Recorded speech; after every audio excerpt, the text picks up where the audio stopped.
Hello students, स्वागत है आपका डिफेंस ट्यूटर के इस वीडियो में। आज की इस वीडियो में हम बात करेंगे इंडियन नेवी एमआर के रिगार्डिंग प्रैक्टिस सेट नंबर 9 को। इस वीडियो में आपके जीके जीएस स्पेशल क्वेश्चंस करवाए जाएंगे। इससे पहले हमने आपके लिए 8 और भी प्रैक्टिस सेट्स को दिया है, तो जिन लोगों ने उन प्रैक्टिस सेट्स को नहीं देखा है तो प्लेलिस्ट से जाकर आप सभी प्रैक्टिस सेट्स को देख सकते हैं। पिछले सारे प्रैक्टिस सेट्स आपके कंबाइंड प्रैक्टिस सेट्स है। किसी प्रैक्टिस सेट्स में आपको मैथ्स के कंबाइंड क्वेश्चंस मिलेंगे और किसी किसी प्रैक्टिस सेट्स में आपको जीके जीएस के कंबाइंड क्वेश्चंस दिए जाएंगे। तो इसी प्रकार से सारे प्रैक्टिस सेट्स चल रहे हैं और आपके एग्जामिनेशन तक अच्छे खासे नंबर ऑफ प्रैक्टिस सेट्स करवा दिए जाएंगे ताकि मैक्सिमम नंबर ऑफ क्वेश्चंस आपके प्रैक्टिस हो पाए। आपके पास जो भी बुक्स हैं उनको भी साथ में बनाते रहिएगा ताकि और भी एक्स्ट्रा क्वेश्चंस आपके प्रैक्टिस होते रहे। जो भी मैथमेटिक्स का क्वेश्चंस देते हैं, प्रैक्टिस सेट्स को हम आपको देते हैं आपके लिए, उसको आपने अगर देखा होगा तो आपको वहाँ से समझ में आया होगा कि सारे हम वीडियो से आपको बहुत सारे डिफरेंट तरीके के क्वेश्चंस को करवाने का प्रयास करते हैं और अलग अलग आपको क्वेश्चंस के थ्रू ही कंसेप्ट सिखाने का प्रयास हम करते हैं। ठीक है, जिससे कि आप जब अपने कोई भी बुक्स होंगे आपके पास उसको बनाइएगा तो आपको वहाँ पे उसे बनाने में परेशानी नहीं होगी। ठीक है, तो आप खुद के आपके पास जो भी बुक्स है उसको भी बनाते रहिए ताकि और भी ज़्यादा क्वेश्चंस प्रैक्टिस होते रहे। तो चलिए बढ़ते हैं वीडियो लेक्चर्स की ओर। जैसे कि आपको बताया कि ये नेवी एमआर के बैचेज चल रहे हैं, उसी प्रकार आपके नेवी AA SSR के भी प्रैक्टिस सेट्स के बैचेज चल रहे हैं, जिसमें कि आपको फिजिक्स के और आपके मैथमेटिक्स के दोनों के अलग अलग प्रैक्टिस सेट्स दिए जा रहे हैं, कंबाइंड प्रैक्टिस सेट्स। तो जिन लोगों ने नहीं देखा है उन प्रैक्टिस सेट्स को तो जाकर आप उसे जरूर देखिएगा। ठीक है, तो चलिए बढ़ते हैं अपने वीडियो लेक्चर्स की ओर। पहला क्वेश्चन की ओर बढ़ते हैं। पहला क्वेश्चन यहाँ पे लिखा जा रहा है कि in the United Nation how many countries have been given veto powers. राष्ट्र संघ कितने देशों को वीटो शक्ति दी गई है। तो यूनाइटेड नेशन में वेटो पावर जो है वो कितने कंट्रीज को दी गई है, तो वो आपको सिर्फ 5 कंट्रीज को दी गई है। तो इसका आंसर क्या हो जाएगा, option number B is the correct answer. इसका आंसर पहले से ही बहुत लोगों को पता होगा कि वेटो पावर जो होते हैं वो सिर्फ 5 देशों को ही दी गई है। ठीक है, चलिए बढ़ते हैं नेक्स्ट क्वेश्चन नंबर 2 की ओर। नंबर 2 में क्या लिखा जा रहा है, देखिए यहाँ पे जीके जीएस का क्वेश्चन है, उसमें जिसके बारे में कुछ ज़्यादा जानने की जरूरत होगी तो आपको बताएंगे, नहीं तो सिंपल सा आंसर आपको हम देते चलेंगे। ठीक है, ज़्यादा समय यहाँ पे आपका नहीं लेंगे।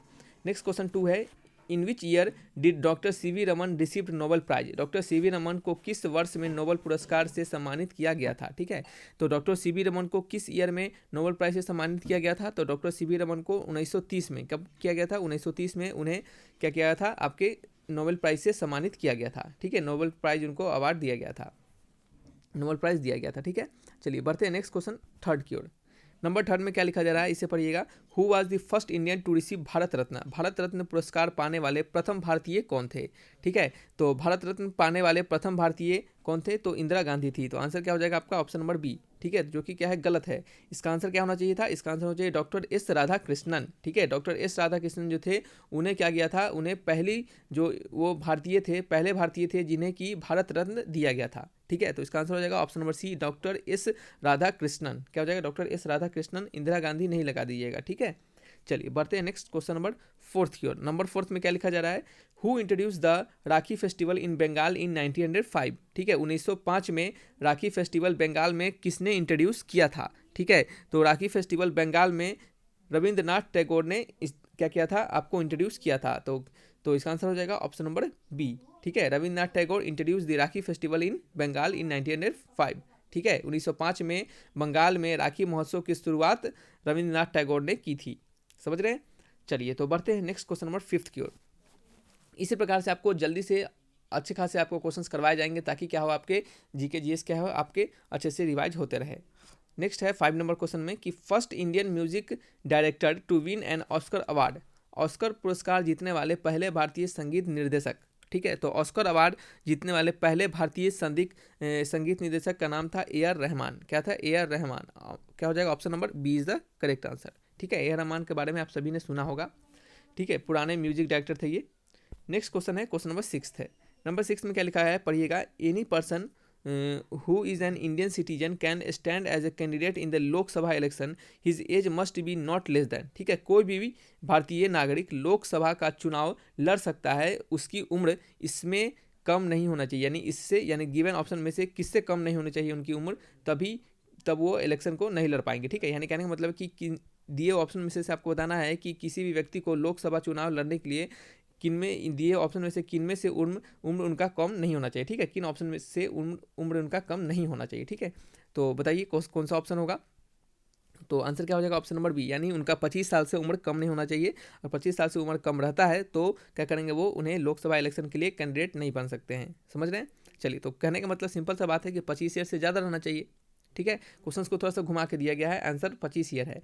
ठीक है, चलिए बढ़ते हैं नेक्स्ट क्वेश्चन नंबर 7 की ओर। नंबर 7 में पढ़िएगा, who wrote the famous national song Vande Mataram. ये सभी को पता रहता है, राष्ट्रीय गान वंदे मातरम को के रचयिता कौन है। ठीक है, तो राष्ट्रीय गान वंदे मातरम के रचयिता कौन है, तो बंकिम चंद्र चटर्जी। आंसर क्या हो जाएगा, ऑप्शन नंबर ए। ठीक है, चलिए बढ़ते हैं नेक्स्ट 8 नंबर की ओर। Brazil is the largest producer and exporter of. Brazil दुनिया का सबसे अधिक उत्पादक और निर्यात करता है डैश को। ठीक है, तो ब्राज़ील सबसे ज़्यादा क्या उत्पाद करता है, तो कॉफ़ी का उत्पादन है। क्या होता है सबसे ज़्यादा उसमें, वहाँ पे कॉफ़ी का उत्पादन होता है। तो आंसर हो गया ऑप्शन नंबर बी। ठीक है, 8th का बी। नेक्स्ट क्वेश्चन है question number 9th, who is known as iron man of India. भारत का लौह पुरुष के नाम से कौन जाने जाते हैं, तो भारत के लौह पुरुष के नाम से कौन जाने जाते हैं, तो सरदार वल्लभ भाई पटेल, यानी सरदार पटेल को हम क्या कहते हैं, आयरन मैन ऑफ इंडिया के नाम से भी जानते हैं। ठीक है, चलिए ये उपाधि उनको दी गई थी, ऐसा नहीं समझिएगा कि सोना उनका क्या था, कह सकते हैं कि लोहा का शरीर था। ठीक है, ऐसा कुछ नहीं है, उनके कारनामों से, और कह सकते हैं कि उनके जो वो काम किए थे देश के लिए, इस कारण से उन्हें ऐसा कहा गया था। ठीक है, चलिए नेक्स्ट क्वेश्चन है question number 10th। Number 10th में पढ़िए, who is which of these is not a state. इनमें से कोई एक राज्य नहीं है। तो दिए हुए ऑप्शन में से आपको बताना कि कौन सा इनमें से कोई राज्य एक नहीं है। ठीक है, तो क्या है आपका, बताइए। ठीक है, तो आंसर क्या होगा, ऑप्शन नंबर सी।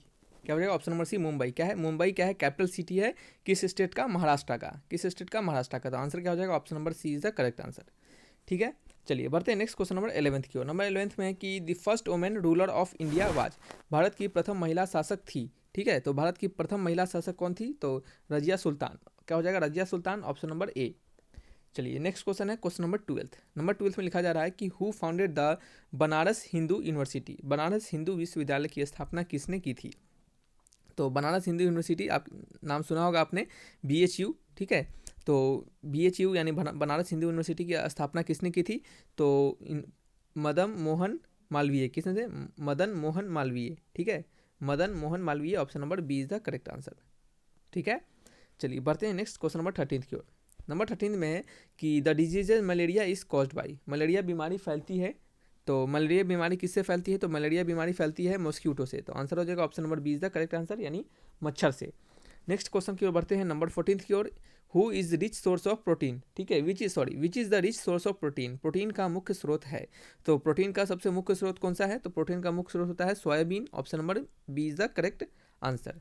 ठीक है, चलिए बढ़ते हैं नेक्स्ट क्वेश्चन नंबर 15th की ओर। इसके PDF आपको मिल जाएंगे, PDF के लिए परेशान होने की जरूरत नहीं है। हमने कहा है आपको कि PDF डिस्क्रिप्शन बॉक्स में लिंक दिए जाएंगे, वहाँ से डाउनलोड कर लीजिएगा, या फिर आपको बता दें कि आप टेलीग्राम चैनल को ज्वाइन कर लीजिए, आपको डायरेक्टली टेलीग्राम चैनल पे ही लिंक प्रोवाइड करवा दिए जाएंगे। ठीक है, 15th पढ़िएगा, who among the following one a gold medal in 2008 Beijing Olympic. ठीक है, कौन बेजिंग ओलंपिक के में स्वर्ण पदक जीता था, तो 2008 में गोल्ड मेडल बेजिंग ओलंपिक में किसने जीता था। ठीक है, तो इसका आंसर हो जाएगा, बताइए। इसका आंसर हो जाएगा ऑप्शन नंबर सी, अभिनव बिंद्रा। ठीक है, अभिनव बिंद्रा। चलिए बढ़ते हैं नेक्स्ट क्वेश्चन नंबर 16th की ओर। नंबर 16 में लिखा जा रहा है कि Quit India movement was launch by Mahatma Gandhi in dash. Mahatma Gandhi द्वारा भारत छोड़ो आंदोलन का प्रारंभ वर्ष डैश में किया गया था। ठीक है, तो भारत छोड़ो आंदोलन का प्रारंभ महात्मा गांधी द्वारा कब, 8 अगस्त 1942 में किया गया था। ठीक है, तो इसका आंसर हो जाएगा 8 अगस्त 1942। ठीक है, चलिए नेक्स्ट क्वेश्चन है आपका, तो इसका आंसर हो जाएगा ऑप्शन नंबर बी। आपसे सिर्फ यहाँ पे ईयर पूछा जा रहा है, तो 1942 हो जाएगा। नेक्स्ट क्वेश्चन है नंबर 17 है, यहाँ पे लिखा जा रहा है कि which is the first newspaper of India. भारत का सबसे पहला समाचार पत्र कौन सा था। ठीक है, तो भारत का सबसे पहला समाचार पत्र का नाम था बंगाल गजेट। क्या था, बंगाल गजेट। ठीक है, तो क्या हो जाएगा ऑप्शन नंबर बी। ये कब प्रकाशित किया गया था, तो ये प्रकाशित किया था 1779 में। ठीक है, और ये किनके द्वारा क्या कह सकते हैं प्रकाशित किया गया था, तो जेम्स अगस्टस हिक्की द्वारा। ठीक है, तो यहाँ पे लिख देते हैं हम जेम्स अगस्टस। ठीक है, हिक्की, जेम्स अगस्टस हिक्की के द्वारा 1979 में आपके नए जो सबसे पहला न्यूज़पेपर बंगाल गजेट को पब्लिश किया गया था। ठीक है, पहला समाचार पत्र था यह। ठीक है, चलिए बढ़ते हैं नेक्स्ट क्वेश्चन नंबर 18th की ओर। यहाँ पे लिखा जा रहा है कि एडोल्फ हिटलर डैश से था। ठीक है। तो एडोल्फ हिटलर कहाँ से था? तो एडोल्फ हिटलर क्या था आपका, बताइए कहाँ से था? तो एडोल्फ हिटलर जर्मनी से था। तो आंसर हो जाएगा option number B is the correct answer. ठीक है, वो क्या था? जर्मनी का एक तानाशाह था, इसे कहते हैं तानाशाह। ठीक है, चलिए नेक्स्ट क्वेश्चन की ओर बढ़ते हैं, नंबर 19 की ओर। नंबर 19 में लिखा जा रहा है कि प्रथम विश्व युद्ध की शुरुआत किस वर्ष में हुई थी? World war first began in the year. ठीक है, तो वर्ल्ड वार फर्स्ट कब की शुरुआत कब हुई थी? तो वर्ल्ड वार फर्स्ट की शुरुआत यानी प्रथम विश्व युद्ध की शुरुआत 28 जुलाई 1914 में हुई थी। तो इसका आंसर हो जाएगा 28 जुलाई 1914। तो आंसर हो जाएगा option number B is the correct answer. ठीक है, चलिए बढ़े नेक्स्ट क्वेश्चन की ओर। नेक्स्ट क्वेश्चन हमारा क्वेश्चन नंबर 20। नंबर 20 में लिखा जा रहा है कि who was the first temporary chairman of the constituent assembly. संविधान का पहला संविधान सभा के पहले अस्थायी अध्यक्ष कौन थे? ठीक है, तो देखिए संविधान यानी कहने का मतलब आपके जो संविधान की जो प्रथम बैठक हुई थी वो 9 दिसंबर 1900 के कब हुई थी आपके 46 में, यानी 9 दिसंबर एक सेकंड रुक जाइएगा। ठीक है, 9 दिसंबर 1946 में इसकी सबसे पहली बैठक हुई थी। ठीक है, इस बैठक में क्या हुआ था कि जो आपके क्या नाम था उनका नाम था डॉक्टर सच्चिदानंद सिन्हा। ठीक है, डॉक्टर सच्चिदानंद सिन्हा को सबसे पहली बार अस्थायी अध्यक्ष चुना गया था। ठीक है, तो इसका आंसर तो आपको समझ में आ गया होगा, doctor Sachchidanand Sinha, option number D is the correct answer. यानी इनको सबसे पहले बार अस्थायी अध्यक्ष चुना गया था। ठीक है, फिर बाद में क्या हुआ था कि जब कुछ समय बीता, यानी कुछ दिनों के बाद, यानी 11 दिसंबर को, ठीक है 11 दिसंबर 1946 में क्या हुआ था? 11 दिसंबर 1946 में राजेंद्र प्रसाद को क्या कर दिया गया था? संविधान का अस्थायी अध्यक्ष क्या किया गया था? उनको चुन लिया गया था। इनको सबसे पहली बार अस्थायी अध्यक्ष चुना गया था। अस्थायी अध्यक्ष चुना गया था कब? 9 दिसंबर 1946 में। ठीक है, फिर बाद में 11 दिसंबर 1946 में ही किनको? राजेंद्र प्रसाद को। ठीक है, राजेंद्र प्रसाद।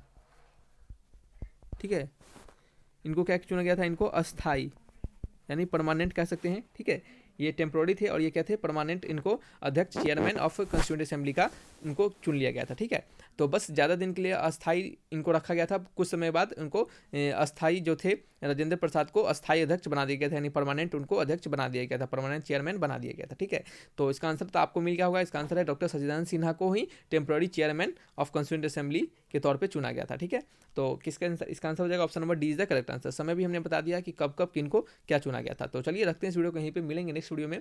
और भी आपके ये प्रैक्टिस सेट्स आपको जैसे मिलेंगे, आज ही आपको एक और प्रैक्टिस सेट्स मिल जाएंगे प्रैक्टिस आपके मैथमेटिक्स के। तो लेक्चर नंबर कह सकते हैं कि प्रैक्टिस सेट नंबर 10, तो उसे जाकर भी देखिएगा और प्रीवियस सारे प्रैक्टिस सेट्स को देखते रहिए, ताकि क्या हो आपके एडमिशन तक अच्छे खासे क्वेश्चंस प्रैक्टिस होते रहे। आप ज़्यादा से ज़्यादा सपोर्ट कीजिए, ताकि क्या हो आपके लिए इसी तरह हम रेगुलर और बेहतर कंटेंट आपके लिए प्रोवाइड करवा सके। ठीक है, तो चलिए रखते हैं इस वीडियो को यहीं पे, मिलेंगे नेक्स्ट वीडियो में। Thanks for watching my video, तब तक के लिए बाय बाय।